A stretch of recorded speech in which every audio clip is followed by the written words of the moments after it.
மதுரையில் இன்று கடலென வந்த இந்த மக்கள் கூட்டத்தை பார்த்து உண்மையாவே மெய் சிலிர்த்து விட்டது. லட்சக்கணக்கில் மக்கள் வருவாங்கன்னு நாங்க எதிர்பார்த்தோம். ஆனா இந்த அளவுக்கு ஒரு மிகப்பெரிய எழுச்சிமிக்க ஒரு மாநாடாக இது அமையும் அப்படின்னு நினைக்கல. ஏறக்குறைய 6 லட்சம் பேருக்கு மேல வந்திருக்கிறாங்க போல தெரியுது. இங்க மாநாட்டு அரங்கத்துக்குள்ள இருக்கிறத விட இந்த கிரவுண்ட்ஸ்ல இருக்கிறத விட வெளியே காத்துட்டு இருக்கிறவங்க மிகப்பெரிய அளவுல இருக்காங்க. இன்னொரு ஒரு முக்கியமான விஷயம், இங்க முழுக்க முழுக்க எல்லாருமே வாலண்டியர்ஸ், யாருமே ஒரு ஸ்டாஃபோ பேமெண்டோ கிடையாது.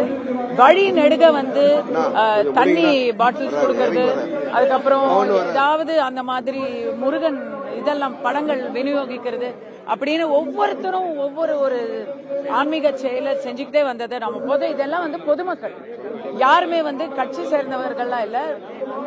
பவன் கல்யாண் அவர்கள் இன்னைக்கு மேடையில தமிழ்ல பொழந்து கட்டிட்டாரு.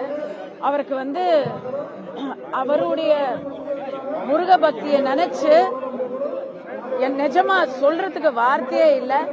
பவன் கல்யாண் அவர்களுடைய முருபக்தியை நினைக்கும் பொழுது தமிழச்சியா தமிழ் கடவுள் முருகன் மேல இந்த அளவு பாசம் வச்சிருக்காங்க அண்டை மாநிலத்திலிருந்து வந்த ஒருத்தர் அப்படிங்கறது நம்ம எல்லாருக்கும் ஒரு பெரிய பெரிய இன்ஸ்பிரேஷன். இந்த நிகழ்ச்சிய இது ரொம்ப பெரிய நிகழ்ச்சி.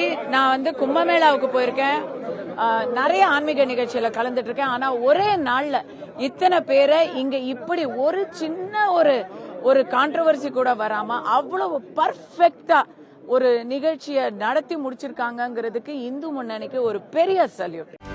செய்திகளை உடனுக்குடனும் துல்லியமாகவும் தெரிந்து கொள்ள சப்ஸ்கிரைப் பண்ணுங்க.